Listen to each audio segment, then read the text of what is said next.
How to enable share button in Facebook Lite.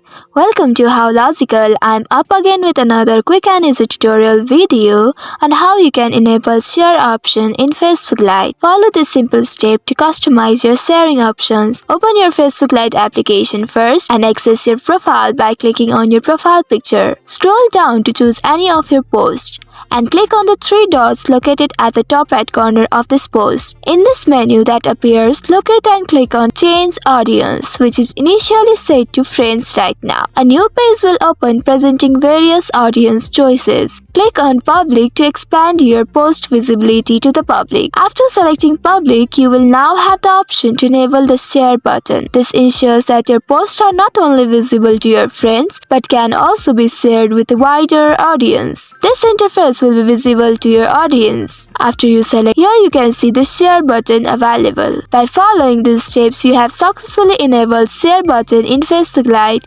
allowing your content to reach a broader community, share your experience, thoughts, and moments with the world. That's all for today's video. Thanks for watching till the end. If you found this video helpful, don't forget to like, share, and subscribe the channel.